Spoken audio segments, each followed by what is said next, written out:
This is the Team Objection podcast for February 4th, 2021, episode 470. And we're here to talk about 2021 thus far. That was what Dave asked me to do in the lead up to this, and it's what we're going to do now. I have noticed something strange, though, and this is only for the visual people. For some reason, I don't know if it's the way I sit, but I always have this one sleeve like down, and this sleeve is like up a little bit. I noticed this the other day when I was doing something with Michaela, and I don't know why. It's like it's all bunched up. Are you trying to show off your gun? Yeah, my lack of guns. Sure, yeah. My lack of guns.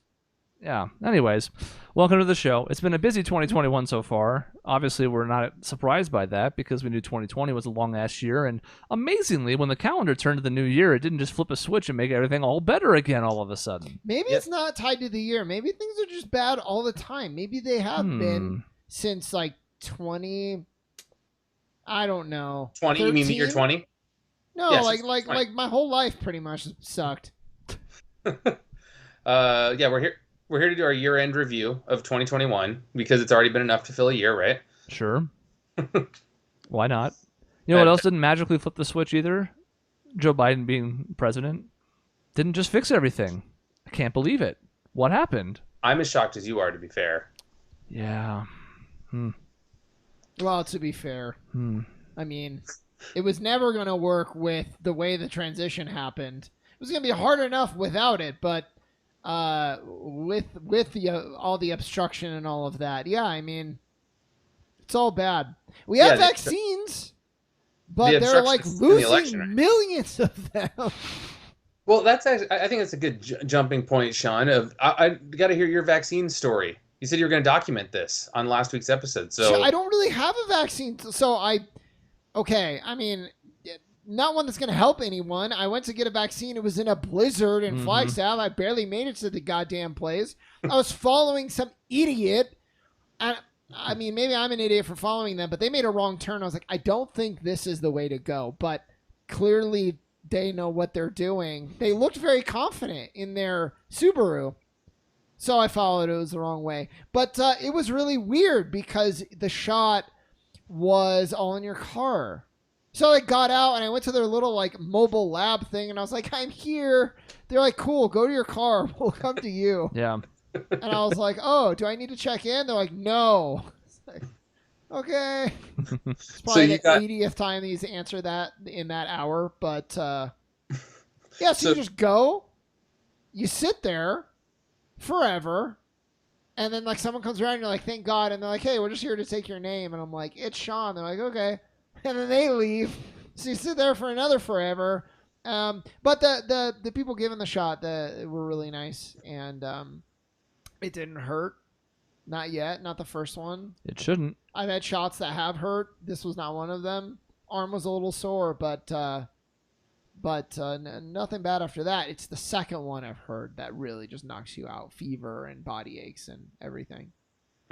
That's the one with the microchip in it. Got it. Yeah, that must be it. That must be it. They trick you on the first one, make you feel good.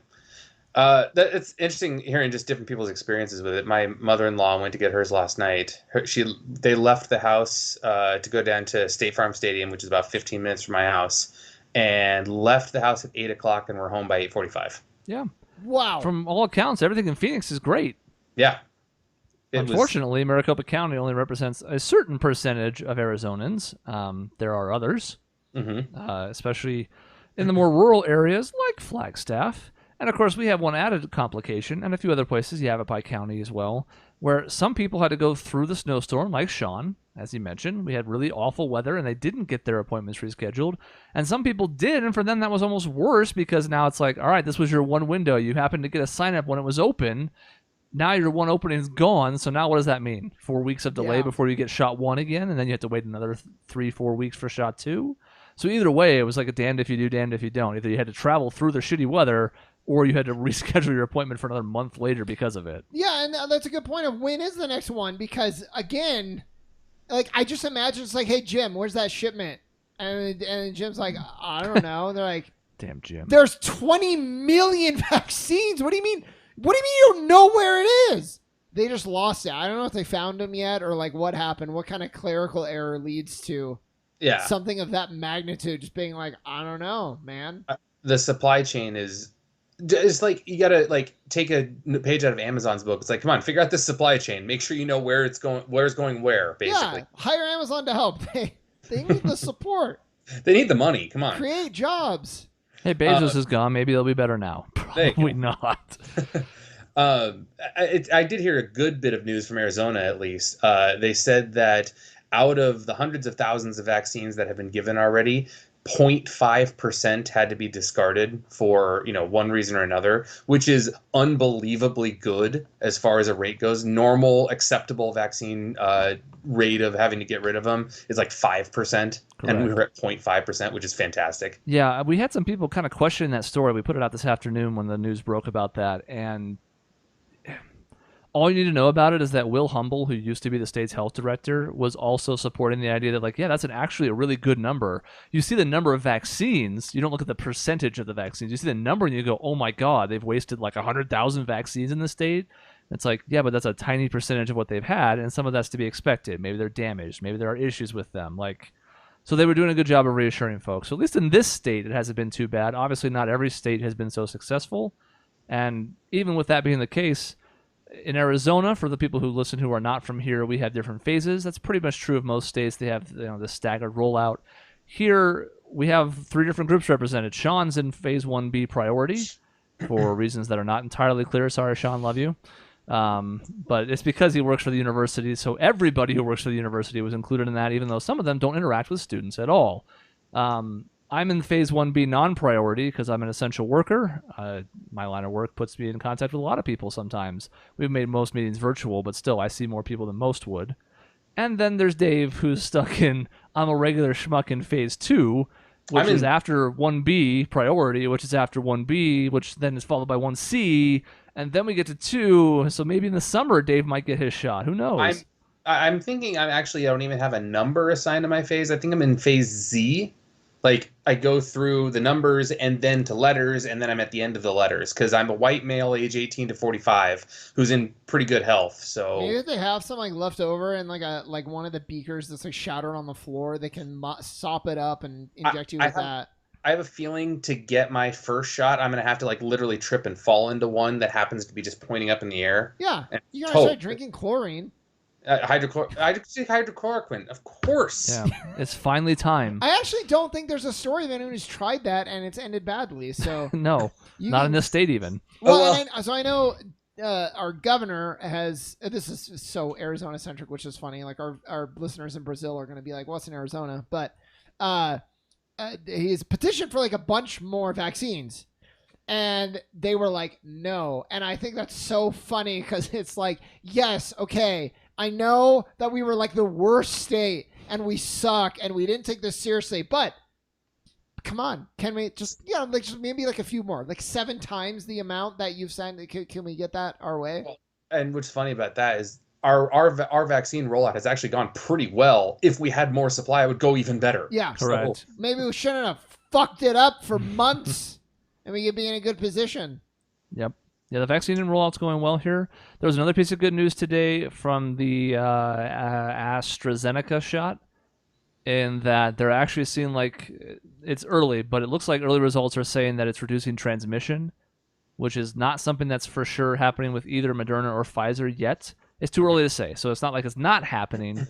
They're just not sure yet, which is why the guidelines keep saying keep wearing a mask, keep distancing even once you're vaccinated. But so far, that other one, which is also a one-shot vaccine, is showing some promising results. That benefits the UK primarily, but nonetheless, anything that helps anywhere is going to eventually help everywhere. Mm-hmm. Well, but yeah, and speaking of the UK, it makes me feel like we're in month 5 of a pandemic legacy game where it's we kind of have the first strain under control, but here comes another strain, and it's way worse. So that... my fear is that if that is the case, we have 2 more strains to look forward to, and people are going to start getting zombified as well on top of it. So sure. It's a lot of doom and gloom. Quickly. If Pandemic Legacy is the template for this, which I think it is. So another interesting story I heard about that was 25% of people said, "Nope, I'm not getting it. I'm not going to get it at all, ever." Which I'm just I'm weirded out by. Like, I understand maybe a little bit of, like, hesitation on a brand new vaccine list, but, like, nope, never going to get it. 25% of people? They'll change their mind. I know. Well, not all of them will, but that number will come down to like 10%. 25 is a huge percent of that. Once we get 2 weeks clear of the majority of people getting their second shot, which is happening right now. I mean, there's some healthcare professionals and other people that were in 1A that are currently getting their second shots. Once we get a couple weeks clear of that and everybody's fine, then more people are going to come around on it. There's that early hesitancy because we made the microchip joke, but some of it's also just like it's untested science. I don't know if I trust it, blah, blah, blah. But what I love about it is this. It self-selects. You don't want the vaccine? Fine. That's more vaccine for me and people who aren't going to be objecting to science and people who are going to take care of themselves. And if you don't want it and you die from COVID, I mean, I'm not saying I'm rooting for it, but I'm not going to be all that upset. No, it's funny because, like, the way I've seen is that once, large population or percentage of the population has been inoculated at that point, like, I feel like, we kind of proven that, okay, transmission doesn't happen as much with people who have had the vaccine, and things start opening up. I think there is a section of the population which may still get sick from this. And in that sense, it's kind of like, it's on you, bud. Like, it's your choice, yes, but that's also on you with the consequences of it, isn't it? Yeah, but I'm annoyed because, like, it is because of these people that, like, yeah, I'm going to hopefully it's like 90 to 95% effective, but there's still that's a better chance that I'm comfortable with of contracting the virus even after being inoculated. And that's why I mean, if I were Dictator Shaun, if he was up here, King of America, I would be like, everybody's getting it. And you don't want it. We have a nice little quarantine over here. Is it an island? No, it's like a shoebox. Oh, you'll live over here. I was gonna say, if you're gonna put me on like a island of the Bahamas or something, all right, I won't get. Yeah, but you want to be on an island with a bunch of people who aren't inoculated? Well, if you test them and make sure they don't have it going into the island, I'm not gonna fucking test them. Who gives a shit about these people? I'm gonna make sure someone with COVID gives them a kiss as they leave. Just really up the danger. I feel like the extra amount of spite you could get of like, I'm going to make sure I get COVID to give them COVID. Yeah, exactly. My hatred fuels me. You don't want to get a vaccine? Okay, I'm going to make you regret it. It's a good thing you're not Dictator Shaun. Well, I don't know. I bet you there's a subset. It's like, oh, man, what he's saying makes a lot of sense. But the Venn diagram overlap on that's pretty huge. Those are the people that are probably not wearing masks anyways and probably don't believe in distancing and probably aren't staying home as much as they can. So they're going to do that for themselves. I mean, I understand the spite factor of wanting to go do it to them, but that's going to take care of itself too. They're going to expose themselves to more risk and not be vaccinated, so it'll probably take care of itself. You can tell a lot about people and how they approach it. I played basketball today, and there was a group of guys on the other court, and they're like, do you want to play? And I thought about it, but I looked at them, and only half of them were wearing masks, and I was like, can't do it. Probably wouldn't have done it either way, but I certainly can't do it with you not even wearing masks. If anything, it made the choice easy, right? Yeah, so if they'd all been masked up and they all looked like they were being responsible, you might be like, oh, God, I haven't played team basketball in months, and everybody seems pretty safe just this one time. But since they weren't, at least you didn't have to put yourself through the blender. Well, I got to remind myself, like, I'm only there because I know that I can stay on my half of the court alone. So, yeah, that made that easy for me to do the right thing. So I was actually in a similar position just earlier today where I was at the park down the road. I had taken my kids to go play on the playground, and there were 3 guys playing 21 on the basketball court, and they were all wearing masks. And I'm just like, shit, I'll just go get my mask and I can go play 2-on-2. Like, this would be amazing where I can pass the ball in a game. And I didn't, for twofold. One, I'd ridden my bike down there, so I didn't have a mask with me because I had just ridden a bike and I was outside. And secondly, I didn't want to leave my kids at the park. Yeah, your kids can watch themselves. Whatever. Dad has to play basketball. I also was wearing, Converse shoes that probably would have broken my ankles if I tried to cut. That's the issue. It's not the kids. It's just Converse. Yeah, absolutely. That's exactly what it is. So here's something that I thought was interesting today that I hadn't read about until I saw the article about AstraZeneca that I will pose to you guys as a question just because I'm curious. The UK is doing something that's a little controversial. They're basically having people wait 10 to 12 weeks for their second shot, which is not recommended by the people who did the clinical trials for the vaccine, but their idea is basically, let's get this first shot in as many people as possible. We know the first shot's not as effective because it's only supposed to be like 50%. And by the time you get to the second, that's when you get up to that 90-95 range. But they thought, we're going to get the first in as many people as we can, and then start circling back to the second one once we've got a ton of people with the first shot. Now, it's interesting because they may end up being vindicated in this. If AstraZeneca only needs one shot to reach that level of effectiveness, they're ahead of the curve by a substantial margin. But let's pretend that wasn't the case. Just in theory, do you think the West's approach is right, where it's get everybody that's important as possible the first two shots as quickly as possible and keep going down the line? Or would you have preferred to see them roll it out with get everybody some protection and go from there? I'm torn on this in the sense of I think population density actually makes a huge difference in that. I think the UK is relatively population dense on their island, so their approach makes more sense in an ability. If you have a lesser ability to distance, lesser ability to, keep yourself safe, essentially, as opposed to maybe if you're more spread out, you can much more easily distance, much more easily keep yourself at home. You live in a house by yourself instead of having to live in an apartment with three roommates or something like that. There's other factors that go into that. But I don't know. I like the approach of like, maybe I'm being too flippant about it, but like I feel like if I were to get this virus, for the most part, most likely I'm gonna get sick. I will be down for a couple days, but then I'll recover. Statistically, that's what happened. Maybe not. Maybe I won't. I don't know. And I've tried to be careful to not get it. But someone else who's much older than me wouldn't have that experience. So I'd rather them have it first than me because I feel like I'm at less risk. Well, and it's an interesting, like, I'll get to my theoretical answer, but, like, my question is, has our approach, getting the first one out and then, getting the second one, has getting the second one hindered the first one? Because, like, let's say it was our goal to just get the first out as much as possible. To what I know, we are trying to do that in a sense. We just, there's so many people, we're still trying to ship out the vaccine. Arizona specifically, because I know this because I've been listening to the news locally, but essentially if you get the first shot, they've kind of been holding a second shot for you, essentially. Yeah. So we could be getting more first shots in arms if we didn't have that kind of holdback, but we want people to get their second shot. And this is interesting. Actually, it maybe shows that I'm an idiot, but I did not, maybe I just haven't thought about it.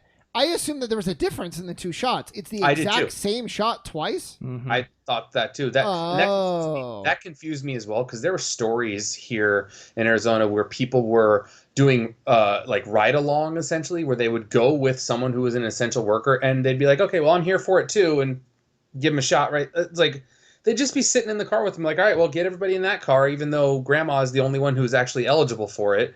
And to me, that, like, my initial thought was like, well, I don't want to get that one because then when I go to get my first one, they're going to give me the wrong shot because they're different. But apparently they're not. I didn't know that.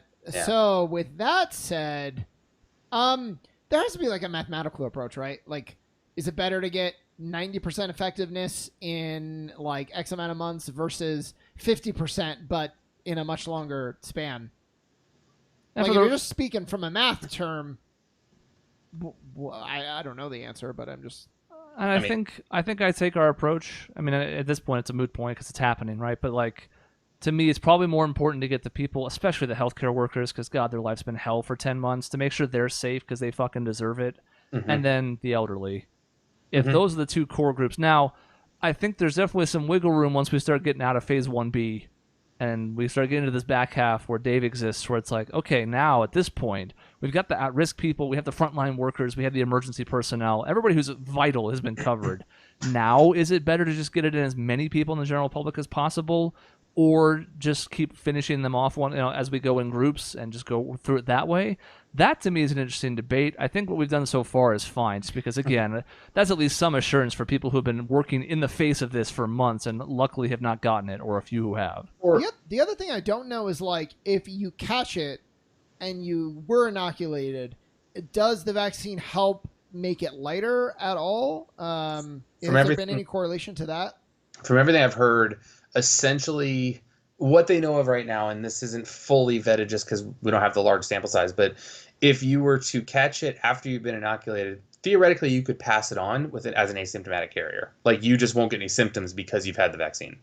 Well, but let's say you actually get, like, let's say you're not asymptomatic and you were inoculated, but you still get it because of like 90% or 50% or whatever, specifically 50%.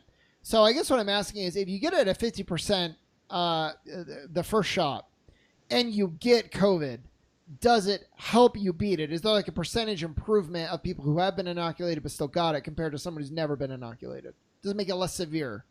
I don't know if they have that data. I don't know.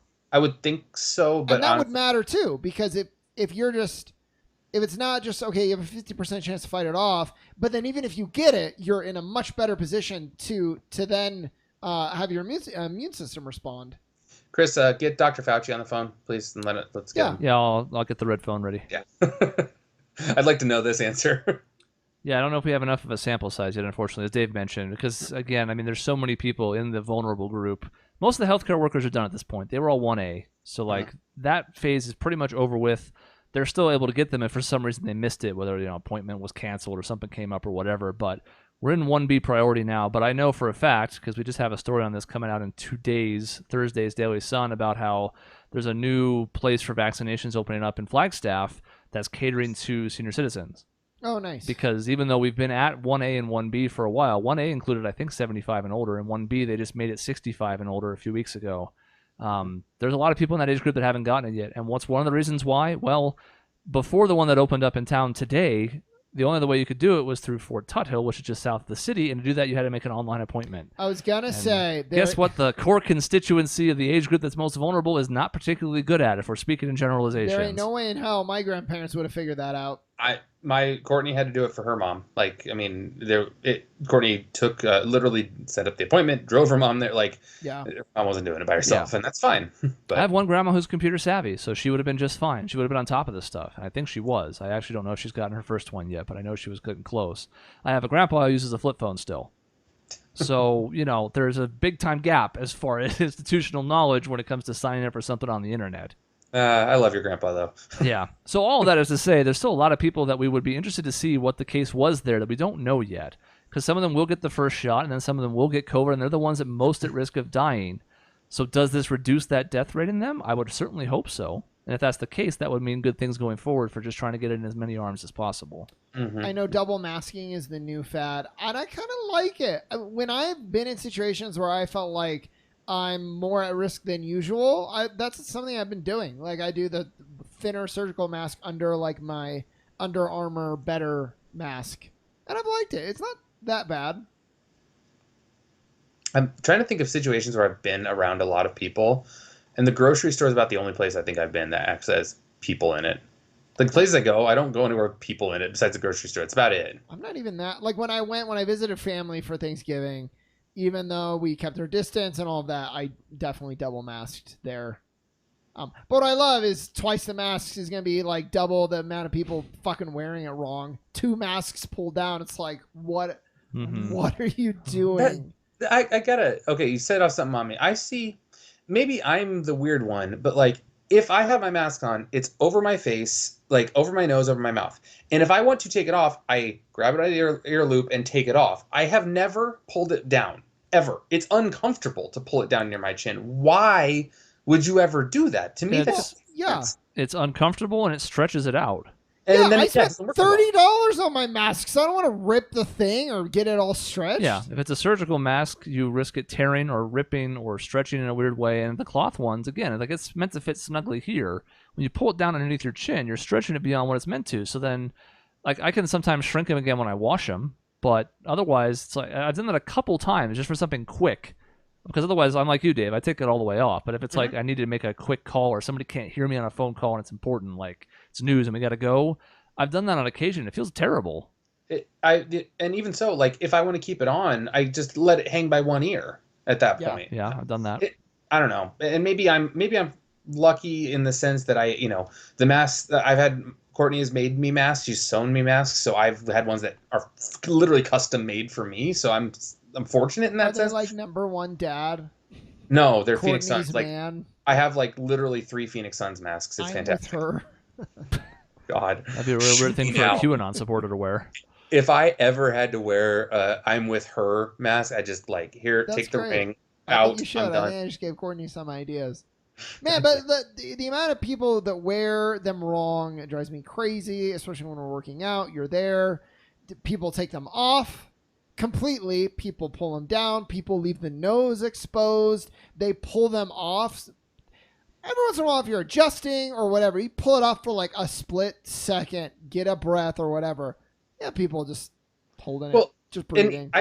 I can almost forgive sometimes, like if it slips down below your nose just a little bit because it slipped. That's like, fine. Maybe, that happens. But then I see people wearing them like here. Yep. And it's like, come on, like don't go down near your lips. Like pull that thing right up. And then it's slippery slope because when you start here, then it slips down to here. Worse when it's here and it slips down to your nose, fine, and then you readjust it. Yeah. But yeah, the more that you go, the worse it's going to be when you like let it slip a bit. So like our recent basketball video that we just put up on YouTube, go back and find it. We played with our masks on. If you look at me, every single play, like I'm doing this. I'm lifting my mask back up because I want it to stay up where it belongs. Because it's really uncomfortable if it falls below your nose. And guess what? I already do that all the time anyways because I have fucking glasses. Yeah. So I'm used to doing that sort of. It sounds like doing it. It's subconscious. I just do it without thinking. Are my glasses slightly off? Well, then this is happening. I've probably done it a half dozen times in this very episode so far. So I'm used to doing that. It's just now a different thing to adjust. Like, all right, glasses and this up here, and okay, we're good to go for another few minutes. Let's do this. I don't know how you do it with glasses because like I do it and they fog up. And mine gets so foggy, it's terrible. But I also breathe. I think I breathe unnaturally heavy. Like every time I go to aerial and I have the mask and I'm breathing, I'm like, and our teacher's like, "Are you all right?" I'm like, "Oh yeah, But I very little activity. I'll do like a pull up and I'll be like breathing like I just ran like a bunch. I've done a good job of it overall. I think in the beginning it was tough, but since then I've gotten to the point where I know where to have it sit, so it's covering my nose and my mouth, but it's not in a position where it's going to fog. It's been a little tougher in winter. Because, glasses can already fog up as it is in winter. This is like an added way that happens, so it doesn't take a whole lot to push it over the edge. So it's been a little tough at times. But I also wonder, like, this is where I haven't done any research into it, so it could be one of those things that's like a dumb question. You know how sometimes, like, any conspiracy theorist is just like, I'm asking questions, but they're really stupid questions they shouldn't ask and have no meaning. I kind of wonder, like, okay, we wear the mask for our nose and mouth, but the droplets can get in your eyes, so me wearing glasses has to help, even if it's some tiny minuscule amount. It has to help a little bit, right? Theoretically I don't know if it matters if it gets in your eyes or not is my thing. Maybe it does. I would think it would. I think the way people have said is that if you were to touch a surface that has people's droplets recently on it and then touch your eyes, it could transmit that way. But everything I've ever heard is that the actual transmission through contact is minuscule. It's all through exhaling your breath. Like that's how it spreads. But if somebody gets especially breathy, like Shaun. Yep. In my eyes. If someone spits at you and your glasses catch it, then you're the golden. Mm-hmm. You're gonna be so glad you never got that surgery. Yep. Yeah, take that, LASIK. Or wear contacts or anything. Yeah. See, if it happened to me, then I'm just screwed because I'm wearing contacts. But so we're like at the end of time, and this is fine, but this has become the like COVID update episode. There's two things I've thought about this. One, we haven't had like a huge like this is our COVID talk type of episode, really. Like we've talked about it here and there throughout the past year that this has been a thing, but not really like a breakdown episode type of thing. And two, I mean, there's been a lot of other shit that happened in January. There was, craziness in the stock market. There was an insurrection at the Capitol. There was inauguration of the president. But, like, I don't know how to... Maybe we'll get to that next week. Maybe. I like the idea of this is the COVID episode. COVID episode. That's what we're going to call this one, too. The COVID episode. like back on, like, Fresh Prince, it was like the drug episode. It was a very special episode. Yeah. This was the COVID episode. Although I like the idea, I shouldn't like this, but I like the idea of one of our fans opening up this, like, all right, what are they talking about this week? The COVID episode. Did one of them get COVID? Oh, no. You won't believe which cast member did. It's also weird because when the Fresh Prince did that, it was like, this episode, we're tackling drugs. But, like, the whole thing was hilarious up until the very end. And you're like, I I don't know if this is doing what you thought it was going to do. I don't know. Because Carlton on speed is very funny. It really was. He's doing the extra Tom Jones dance. Yeah. I was like, if I'm supposed to be scared of speed now, I'm not. I want to go do it, actually. But Will Smith fried promoted speed. That's what Dare did, to be fair. Like, the guy came in for Dare. He's like, man, you take ecstasy, you're going to feel like the best you've ever felt in your life. But then if it gets bad afterward, it's like, the best you've ever felt, you say. Yeah. That's all I have. I can now launch down the drug train, but I figure we're so close. Arizona's open for business for marijuana now, so that's just a thing now. So that happened this month. Well, last month. Everything happened last month. Yep. It is the image of all your Flagstaff stoners getting in line in the middle of a blizzard to wait in line to buy legal marijuana when they have already been buying it beforehand is just funny to me. I have a really funny story that I can't share, but I will just say everyone is like aware that like everybody in Flagstaff smokes pot, which like makes me feel like I'm really outside of the club or like the mainstream. Because you don't. Yeah, but everybody is like acknowledges this, and it's weird to me. Sometimes it's weird who is acknowledging it. It's more weird to me how much people love it. Like, I get the idea of like, all right, you find it relaxing, you find it, a way to chill out. Fine, I've got nothing wrong with anybody who does it, but like the love affair I hear people have is like just weird to me. And you have like 1,000 different flavors. This is for like if you want to be really chill, but like aware. This one is like if you just want to get fucked up, and this one is like if you want to be happy. And this one's for if you want to sleep. It's like, or I could just go to sleep. And I'm wondering if that's like true. Like, I wonder if someone doing all of the different ones would be like, yeah, I definitely can tell the distinct difference between all of these. I hate the idea of like a guy who just wants to like meeting his girlfriend's parents for the first time and wants to take the chill out one just to hang out, and to accidentally takes the get you fucked up one, and he's like, oh no. Yeah. Yeah, or like somebody who accidentally ate an edible before they went to go see their significant other's family or anything like that. Yeah, it's tough. Those like sitcoms have done that. Yeah, great. Yeah, man, I don't know. It's a lot. I can never... The time that I try it is going to be when there's like a robber comes to the house, kills the whole household. I'm not going to be able to do anything. I'm not even going to think it's real. Chris is going to be like, Shaun, please... The gun is right by your feet. Just pick it up and save us. And be like, what are you talking? It's a water gun. Chris, chill out, man. The gun's a metaphor, all right? You are ruining my vibe right now. God damn. The gun is really the evil that's inside of all of us. I'm like, no, it's a gun. It's right by your feet. It's loaded. In this scenario, Chris has fought off the robber. The gun has clattered by my feet. He just needs me to help. I like the idea more that I know that Shaun has never actually done any drugs because he thinks that marijuana is going to make you hallucinate to that level. Yeah. I mean, you haven't really come to the right place as far as anything with drugs for this podcast. We are not experts. We are not anybody with expertise. We're just people who talk about things. I think I should. I've heard by all accounts I should do some type of drug.